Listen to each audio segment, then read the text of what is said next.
reform means stronger border security, and we can build on the progress my administration's already made, putting more boots on the southern border than at any time in our history, and reducing illegal crossings to their lowest levels in 40 years.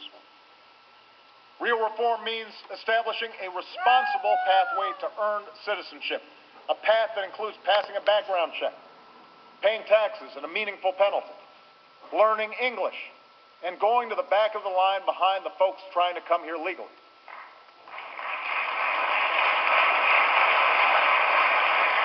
And real reform means fixing the legal immigration system to cut waiting periods and attract the highly skilled entrepreneurs and engineers that will help create jobs and grow our economy.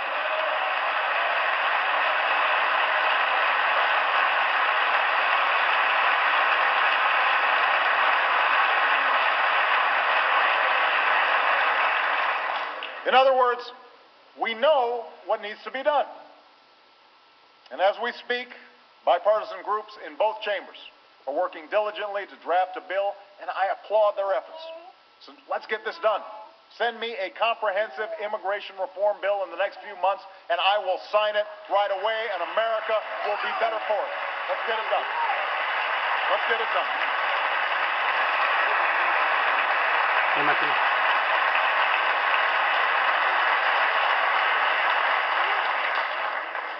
But we can't stop there. We know our economy is stronger when our wives, our mothers, our daughters can live their lives free from discrimination in the workplace and free from the fear of domestic violence. Today, the Senate passed the Violence Against Women's Act that Joe Biden originally wrote almost 20 years ago, and I now urge the House to do the same. Good job, Joe.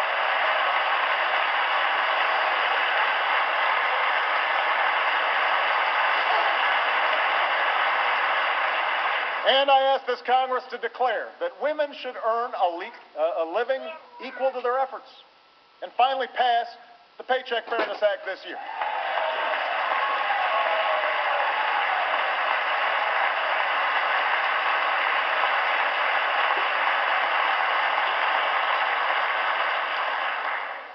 We know our economy is stronger when we reward an honest day's work with honest wages. But today, a full-time worker making the minimum wage earns $14,500 a year,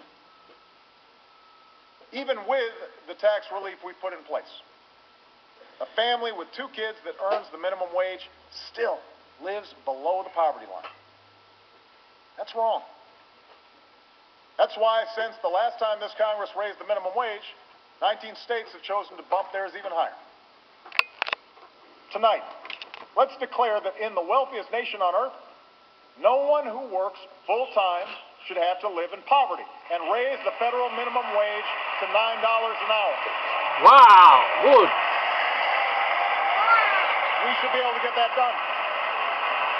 No era la regular hour. Sí. This single step would raise the incomes of millions of working families. It could mean the difference between groceries or the food banks, rent or eviction, scraping by or finally getting ahead.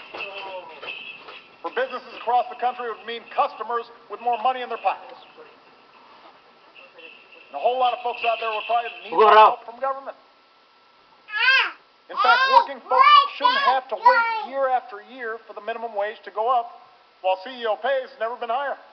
So here's an idea that Governor Romney and I actually agreed on last year. Let's tie the minimum wage to the cost of living so that it finally becomes a wage you can live on. We love you, Obama.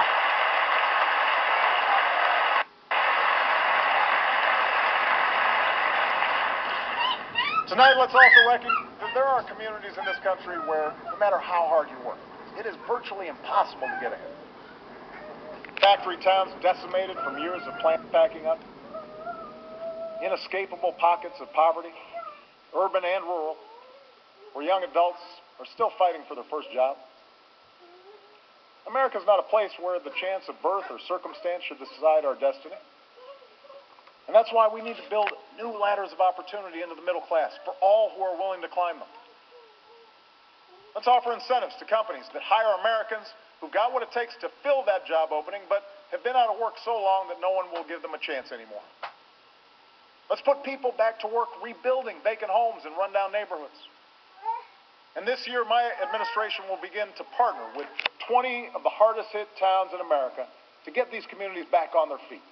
Now, we'll work with local leaders to target resources at public safety and education and housing. We'll give new tax credits to businesses that hire and invest. And we'll work to strengthen families by removing the financial deterrence to marriage for low-income couples, and do more to encourage fatherhood.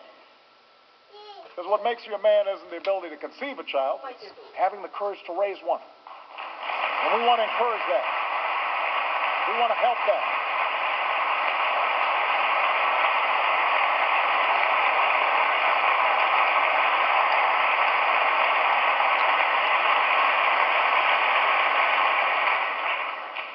Stronger families, stronger communities, a stronger America. It is this kind of prosperity, broad, shared, built on a thriving middle class, that has always been the source of our progress at home. It's also the foundation of our power and influence throughout the world. Tonight, we stand united in saluting the troops and civilians who sacrifice every day to protect us.